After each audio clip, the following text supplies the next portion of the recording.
Hello everyone, my name is Karen Jones.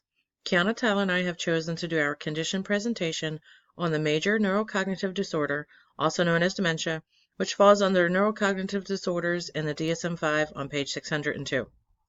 For those of you that are familiar with the DSM-4, the word dementia was reserved and major neurocognitive disorder was replaced in the DSM-5. I will be presenting role A and Kiana will be presenting role B. In our presentation, we are going to discuss the definition of dementia.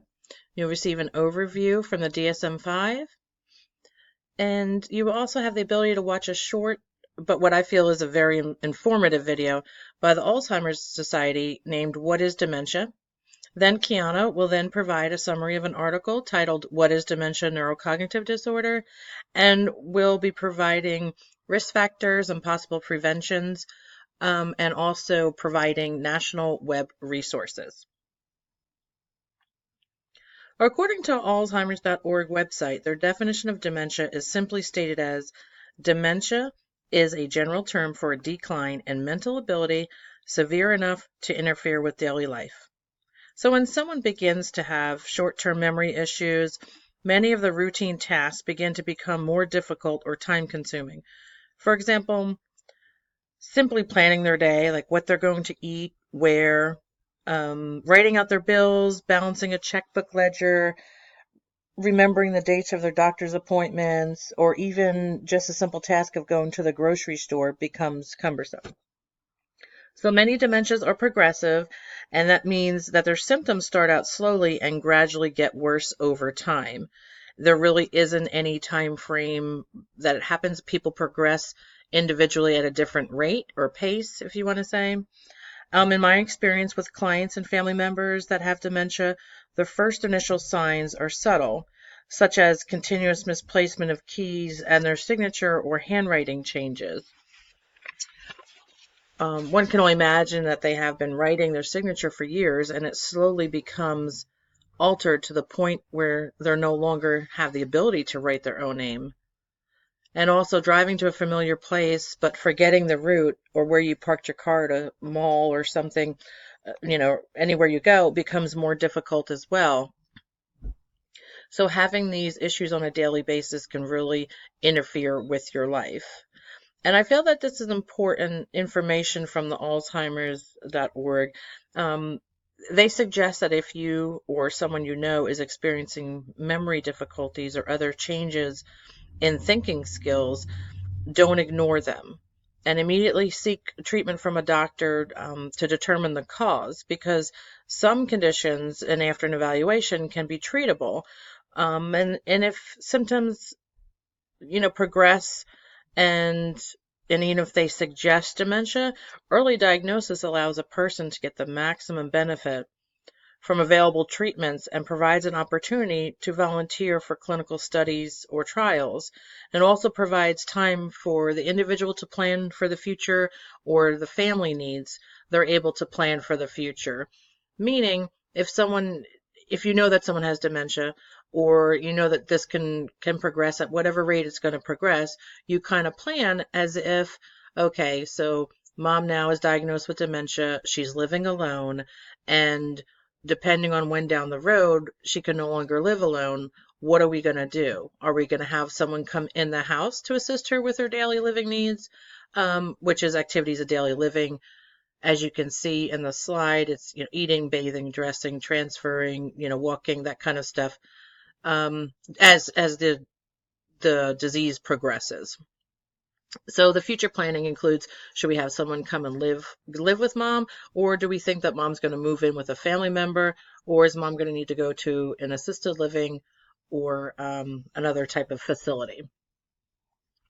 Also, there's various opportunities for individuals and caregivers to receive respite care, or individuals, if they are living independently still, can go to like a memory cafe during the day. You can think of it as an adult medical day center, but it's for people that have memory issues.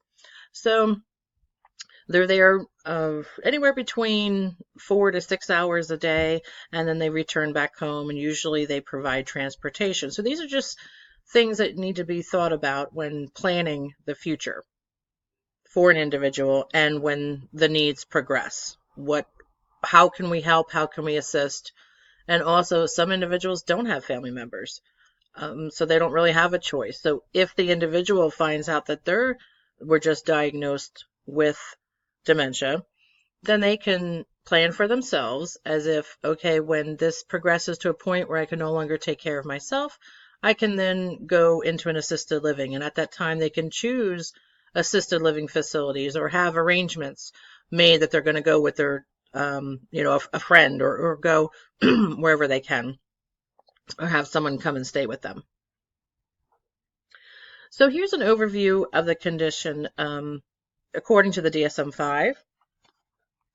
So evidence of significant cognitive decline from a previous level of performance in one or more cognitive domains, complex attention, executive function, learning and memory, language, perceptual motor, or social cognition, based on the concern of the individual, a knowledgeable informant, or the cognition that there has been a significant decline in cognitive function, and a substantial impairment in cognitive performance, preferably documented by standardized neuropsychological testing, or in its absence, another quantified clinical assessment. Also, the cognitive deficits interfere with independence in everyday activities at a minimum, requiring assistance with complex instrumental activities of daily living, such as paying bills or managing medications, sort of like what I had just mentioned.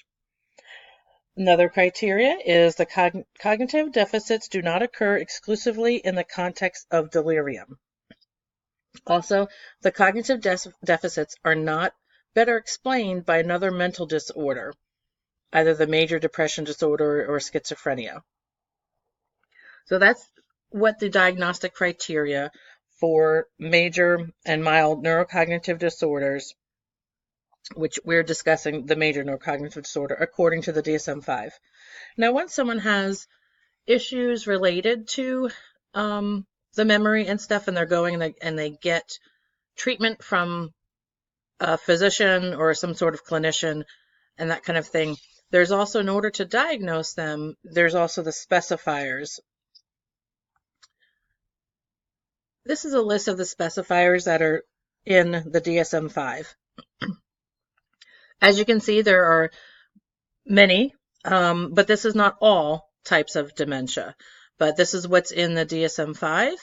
So there's Alzheimer's disease, frontotemporal lobar degeneration, Lewy body disease, vascular disease, traumatic brain injury, substance medication use, HIV infection, prion disease, Parkinson's disease, Huntington's disease, another medical condition, multiple etiologies, and unspecified. So when diagnosing somebody with major neurocognitive disorder, you want to use a specifier because 9 times out of 10, depending on